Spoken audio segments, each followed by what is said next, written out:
Ada kalangan ada? Oke. Oke, saya sambung ya. Halaman 52. Potret istri yang hilang. Di kumpulan puisi saya yang kedua, potret istri yang hilang. Nama ini setelah berlakunya kemalangan almarhumah istri saya, Saira Tarif, meninggal pada tahun 1987, 20 Juni. Lahirlah fakta yang saya rasakan berbulan-bulan. Keadaan ditinggalkan mendadak. Istri meninggal di depan kereta, di depan rumah, dilanggar mobil. Waktu itu saya tidak ada di rumah. Anak lelaki saya saja yang ada rumah. Bila saya pulang, ada polis di depan pintu gate luar rumah saya tercengang, beranjak. Apakah rumahku kena rompak? Saya sampai sana, polis kata, "Apa tak tahu tadi ada eksiden?" Saya ada eksiden. Siapa yang eksiden? Perempuan katanya. Saya tengok di depan gate itu saya ada selipar istri saya. Alamak, berderau dari saya. Tengok istilah istri saya dan anak saya turun mengatakan, "Mama dah ada kat hospital." Kami kejar di hospital, beliau telah meninggal dunia di depan rumah. Jadi inilah dia fakta yang saya ambil, yang saya tuliskan dalam bentuk puisi.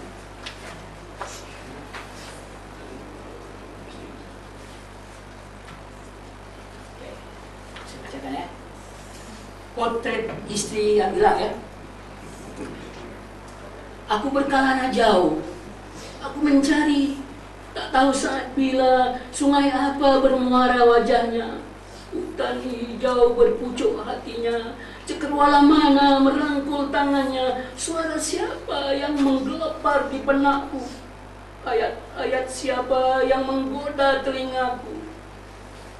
Pikiranku terbang berputar-putar. Aku mencakar-cakar dengan hatiku, mencari potret istri yang hilang.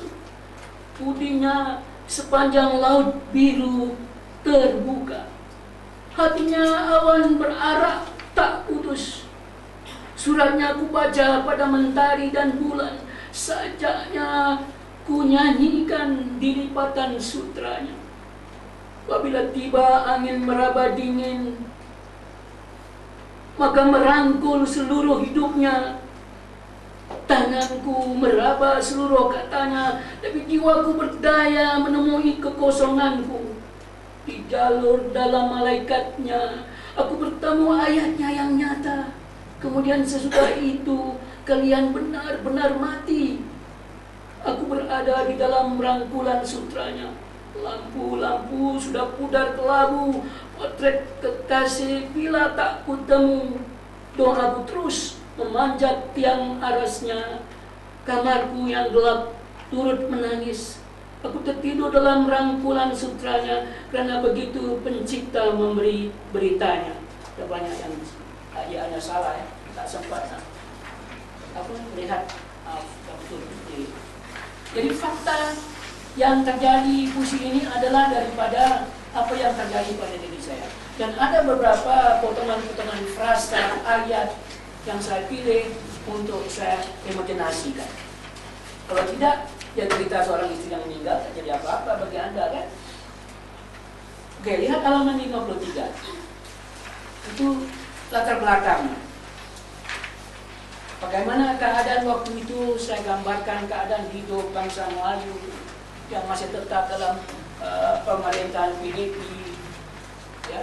ya keadaan-keadaan kita begitu adanya. Dan dalam halaman 2, dalam kehidupan sosial, masalah pengambilan dada atau drug di kalangan anak-anak Melayu Islam masih tinggi peratusannya. Jika dibandingkan dengan anak muda Cina dan India, masalah wanita-wanita Melayu melakukan pengguguran juga kian bertambah sejak 1981. Dapat dibaca dalam esai kami berjudul Pembangunan dan Masalah Umat Islam Mayoritas, Kes Bangsa Melayu Singapura, halaman sekian-sekian.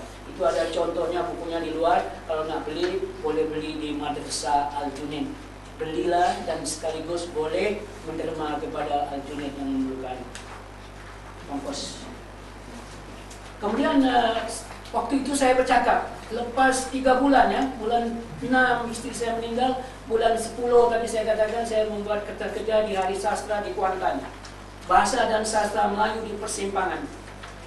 Sebahagian daripada kerja saya itu dipetik oleh satu surat kabar di Malaysia, lalu Berita Harian memetik lagi, dan reaksi daripada pemimpin-pemimpin Melayu, baik pemimpin politik, bahasa dan sastra, mengatakan saya ini memberikan pandangan yang pesimistik. Tidak betul, bahasa Melayu akan tetap dipergunakan dan begitu dan begini.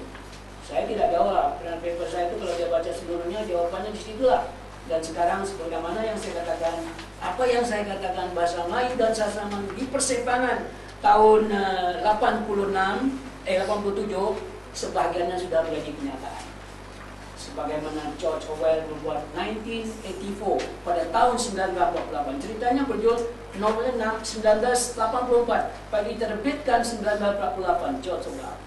Menggambarkan keadaan-keadaan negara komunis, dan banyak pernyataan-pernyataan yang berikut itu telah menjadi kenyataan. Wallahu a'lam. Oke. Kemudian dalam halaman 54, bagaimana saya katakan paragraf 2, penulis atau penyair yang PK harus merujuk latar belakang suasana atau keadaan menjadi bahan renungannya. Apa yang berlaku di depan mata kita, keluarga kita, bangsa kita. Kita dapat berkunjung ke Malaysia, Kuala Lumpur, kita lihat lagi, kita boleh bancu, kita boleh uli, buat tepung dan sebagainya untuk jadi roti pratai.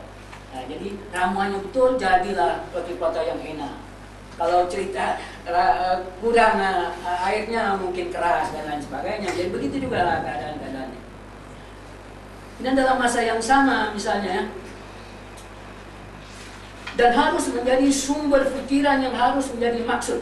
Paragraf 2 halaman yang sama ya, halaman 50. Dari segala kritikan dan sindiran keadaan politik dan sosial di Singapura, ada beberapa puisi yang kami tulis: Hijrahku, Doa dan Wasiat, dan Mata, Pergolakan Politik, Ketidakadilan dilakukan oleh setengah-setengah pemimpin dunia terhadap dasar perbedaan kulit di Afrika Selatan dan dasar penganiayaan, banyak salah kita disokong oleh Amerika di Palestina. Kami gambarkan di dalam beberapa puisi kami, antaranya di depan patung Abraham Lincoln ya, halaman 58. Sajak pertanyaan anak kepada mama, ini mengenai Palestina. Semua itu harus ada, dan Anda harus tambah dengan membaca buku-buku politik, buku-buku agama, buku-buku apapun juga, untuk mengungkap, untuk menambah, bukan untuk meniru. Halaman 54. Kemudian paragraf akhir, mengungkap kembali apa yang terjadi pada diri kami, terbayang di dalam puisi-puisi kami yang lain. Betapa aku mengerti, betapa aku bersedih. Al-Fatihah untuk Syairah dan lain sebagainya ada di dalam fakta-fakta itu, dan saya tambah dengan imajinasi, dan saya